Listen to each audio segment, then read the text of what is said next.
Okay, now that we've captured the handshake, all we need to do to crack the WPA key is to create a word list. A word list is just a list of words that AirCrackNG is going to go through and try each one of these words against the handshake until it successfully determines the WPA key. So the better your word list is, the more your chances are of cracking the WPA key. If the password wasn't there in your word list file, you will not be able to determine the WPA key. Now I've attached a list of ready word lists that you can just download and use, or you can create your own word list using this video tutorial. We're going to use a tool called Crunch. It's basically just a script that you specify the characters that you want in the passwords, and it'll create all possible combinations of these passwords. So the format of the command of using Crunch is crunch minimum maximum.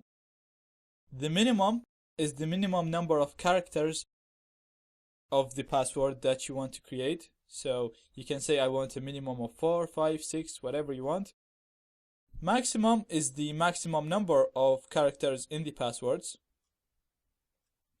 Characters, you're going to specify the characters that are going to be used to create the passwords. So you can specify A, B, C, D, E, F, G, all the lower letters, and then you can write the capital letters. You can put numbers, you can put symbols. So here you'll specify the characters that you want. And then T is very useful if you know part of the password. It's a pattern. So for example, if you're trying to guess a password and you've seen someone type in this password, so you know, for example, it starts with an A and ends with a B. So you can use the pattern option and tell Crunch to create passwords that always start with A and end with B, and it'll put all possible combinations of the characters that you put in here. So for example, in this example, we have Crunch. We're going to create passwords of minimum of 6 characters and maximum of 8 characters. And the passwords are going to be combinations of the characters 1, 2, 3, 4, 5, 6. And these symbols is going to be stored in a file called word list.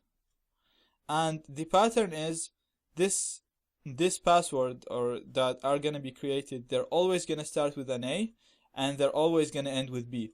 So all the passwords that you're going to see in the file are going to always start with A and end with B, and they'll have all the possible combinations of the characters you specified here between the A and the B.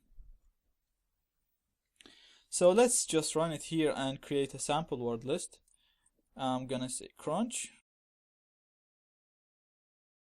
And then we're gonna make a minimum of 6 and maximum of 6, or let's say minimum of 4, maximum of 6. And just so that it doesn't take a long time, I'm gonna make it short. I'm gonna put the characters. So I'm gonna just put 1, 2, 3 AB. I'm gonna store this in sample word list.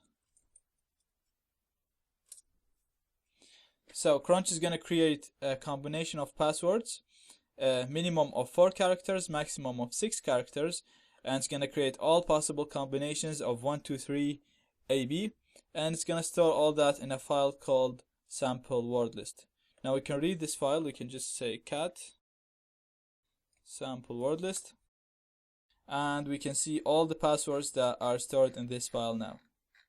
So that's all the passwords that Crunch created for us.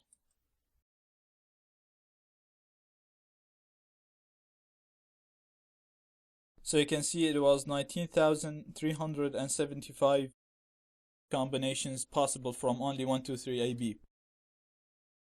Obviously, the bigger the password that you put, the more characters you put, the more passwords that you can make, and the more space they're gonna take.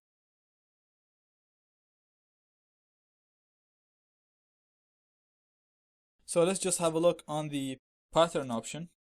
So we'll go crunch, let's say a minimum of 5 and a maximum of 5. So all passwords, I want them to be 5 character long.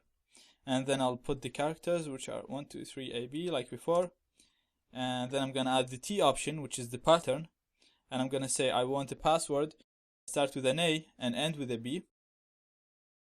And I want all possible combinations of my characters between the A and the B. And then we're going to specify the output file, and let's call it pattern word list. And you can see here it's going to create 125 passwords. And let's have a look on them. And as you can see here, it's always starting with an A and always ending with a B. So you can use Crunch now to create your word list. And in the next video, we're going to use the word list and the handshake file to determine the actual WPA key.